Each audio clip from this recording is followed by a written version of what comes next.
Welcome back to Star Wars Holocron. I hope everyone is having a great day. Today we're going to be finishing our overview of telekinesis. This is part 2. If you haven't seen part 1, I will link the video at the end of this one. I'm really having a good time doing this research on telekinesis. There's just so many layers to it than I previously knew of. Now, let's get into it.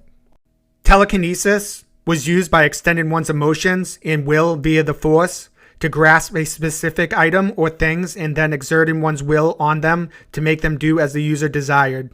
Force users might apply the power of the Force mentally to another location or item on the assumption that the Force would respond to the intensity of their focus and intent. While this method did allow the user to interact with an object as though they were touching it, it was more often used to counteract the effects of forces already acting on the object, such as gravity.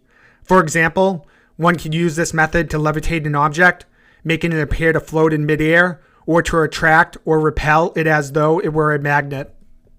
An example of this was during a mission when Savage Opress was able to stop a knife that Sugi was throwing just before it reached Darth Maul's head.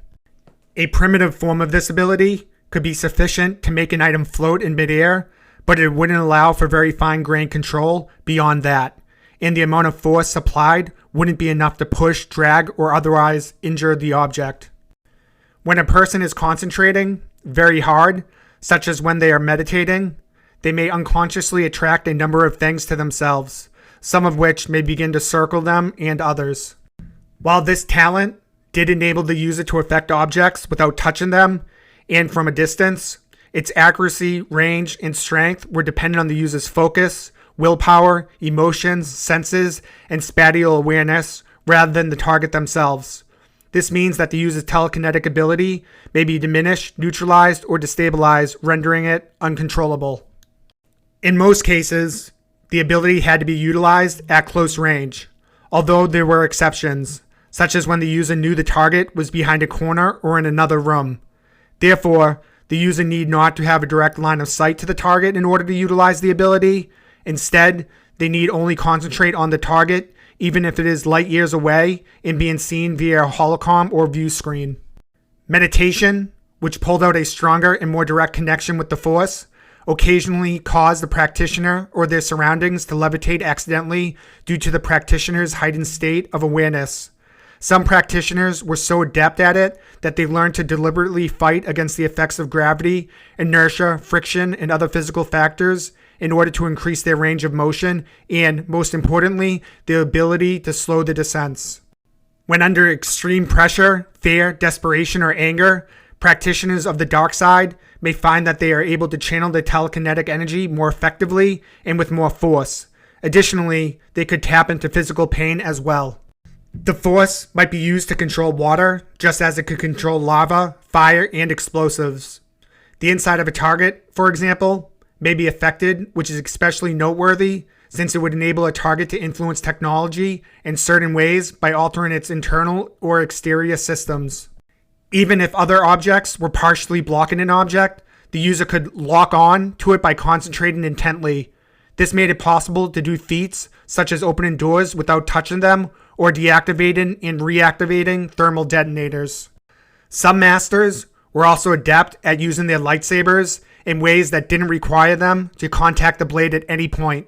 This feature also enabled users to throw their lightsabers like boomerangs, altering the arc of their throw such that the weapon would deactivate after striking a faraway target and then return to their hand. Because of this, certain people who are adept with the Force had the telekinetic power to destroy buildings, vehicles, and even droids. Most people who use the Force have at least a basic understanding of how to employ telekinesis in a combat situation. This skill might be used to push, drag, toss, grip, or strangle an opponent in battle. This enabled the user to pin an opponent against a wall or ceiling, or to hang an opponent in the air by grabbing them by a specific portion of their body, such as the neck. As an alternative, this might be used to restrict or even fully immobilize a victim by pulling or holding them back. Additionally, the user may influence their target's motor abilities or render them immobile by gripping and squeezing certain sections of their target.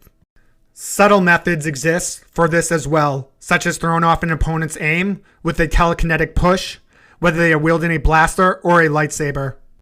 Many users were vulnerable to restrictions, in part because of their own physical and mental restrictions. Despite the potency of the talent, it was often more difficult to control objects that were already moving or had a larger force imposed on them, such as the debris and concussive force of an explosion, since their weight may impact the speed at which they could be moved. As a side effect, making use of the skill was exhausting on both a mental and physical level, since the effort and concentration required to perform more delicate, complex, or strenuous tasks could leave a user vulnerable and potentially weakened against an opponent. Even the most powerful and skilled force users generally refrain from repeatedly using this ability in combat, using it more in short bursts to repel or otherwise attack their opponents. In most instances, they had to put in a lot of time and effort into these activities on a consistent basis, and as a result, they couldn't do anything else, including moving, during that period. Force users often lack the time or concentration to perform more extreme manipulations of their environment, such as dismantling the support of large structures or surgically controlling small objects without some form of cover or outside protection to ensure they were not interrupted, especially in dangerous situations like open combat. As mentioned in Part 1, a physical motion, usually including the eyes, hands, fingers, or sometimes the whole body, would accompany or channel the power. When the user's mind or senses were overloaded, such motions were the most typical way to manifest the ability, since they required relatively less attention, focus, and effort from the user. However, functionality may be impaired if the person is unable to move, such as the case of confinement. To prevent a force user from utilizing their abilities to flee from an impeding fight, it is necessary to physically hold them. Force users were even less able to resist their captors or utilize the force to escape when a containment field or stun cuffs were used on them. In addition, a force user might telekinetically augment their resistance to injury, particularly from other force skills, by utilizing the force on themselves in conjunction with the strengths of their mind and will. Both powerful and competent force users might utilize this to protect themselves against another force user's attempt to hold them down, toss them, repel them, or otherwise hurt them. As a result, most force users' ability to utilize the force against one another was diminished, and they often resorted to using a physical assault to breach their opponent's defenses before resorting to telekinetic ones. However, those with high levels of force skill or power could easily breach such defenses with little effort, and they could use their power to defend themselves and counterattack while doing so, making them extremely dangerous in direct combat. The widespread usage of telekinesis by force users inspired many non-force users to develop countermeasures and imitation abilities. The Mandalorians created weaponized repulsors and grappling lines that could simulate the effects of telekinetic pushes and pulls during and after the Mandalorian Jedi War. Some, like the Purge Troopers of the Empire's Inquisitorius, were taught to swiftly recover from physical contact and strike back, while others, like the Mandalorians and Bounty Hunters, relied on jetpacks to repel telekinetic assaults. However, though, in reality, those who are large, strong, and resilient enough are better able to endure telekinetic strikes and take advantage of the limitations of a force user's skills to counter them. This concludes the video and the overview of telekinesis. In the next video, I will get into the top telekinetic powers and abilities. Depending on how long it will be, I may break it into chunks like this one.